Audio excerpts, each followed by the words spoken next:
ছাত্ৰ-ছাত্ৰীসকল এই ভিডিঅ'টোত দশমমান শ্ৰেণীৰ সাধাৰণ গণিতৰ অনুশীলনী 6.2 ৰ 7 নম্বৰ প্ৰশ্নটো আলোচনা কৰিবলৈ লৈছো। প্ৰশ্নমতে উপপাদ্য 6.1 ৰ সহায়ত প্ৰমাণ কৰা যে এটা ত্ৰিভুজৰ এটা বাহুৰ মধ্যবিন্দুৰে যোৱাকৈ টনা ৰেখাডাল যদি আন এটা বাহুৰ সমান্তৰাল হয় তেনেহলে ৰেখাডালে তৃতীয় বাহুটোক দ্বিখণ্ডিত কৰিব। প্ৰশ্নটো আৰু এবাৰ বুজাই দিছো।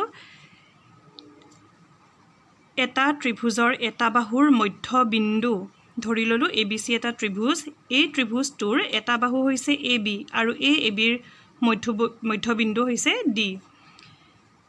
মধ্যবিন্দুৰে যোৱাকৈ টনা ৰেখাডাল যদি আন এটা বাহুৰ সমান্তৰাল হয়, এই AB বাহুৰ মধ্যবিন্দু D আৰু এই D ৰে যিডাল ৰেখা গৈছে সেই ৰেখাডাল এইটো ত্ৰিভুজৰে আন এটা বাহুৰ ধৰি ললো BC বাহু, এই BC বাহুৰ সমান্তৰাল যদি হয় তেতিয়া হলে এই ৰেখাডালে এই তৃতীয় বাহুটোক দ্বিখণ্ডিত কৰিব। অৰ্থাৎ কি হ'ব?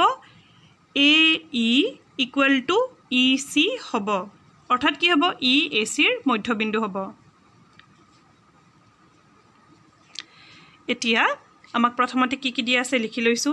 ত্ৰিভুজ ABC ৰ AB বাহুৰ মধ্যবিন্দু D অৰ্থাৎ AD ইকুৱেল টু DB আৰু DE সমান্তৰাল BC।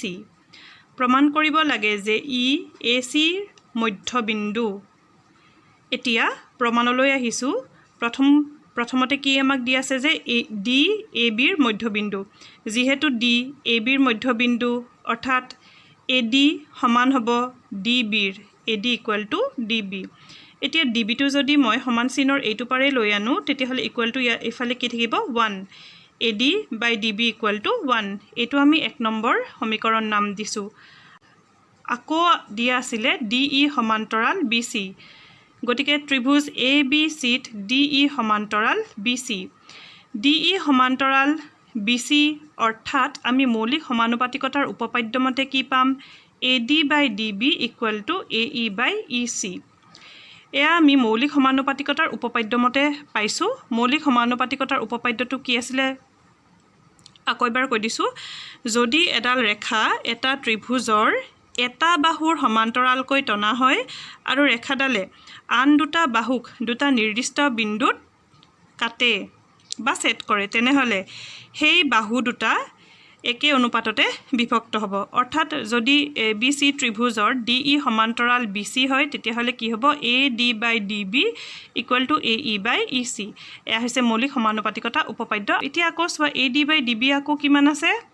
1 নম্বৰত চোৱা ইকুৱেল টু 1 আছে। গতিকে আমি 1 ৰ পৰা AD by DB equal to 1 বহুৱাই ললো is equal to AE by EC। আকৌ যদি মই বজ্ৰ পূৰণ কৰো তেতিয়াহলে কি পাম? EC equal to AE। অৰ্থাৎ চোৱা EC কাৰ সমান হয়? AE ৰ সমান হয়। অৰ্থাৎ E হ'ব AC ৰ মধ্যবিন্দু। কাৰণ চোৱা AE equal to EC, AE equal to EC, গতিকে E টো কি হ'ব? AC ৰ মধ্যবিন্দু হ'ব। আৰু আমি এইটোৱে প্ৰমাণ কৰিব লাগিছিলে, হয়নে? আজিলৈ ইমানেই।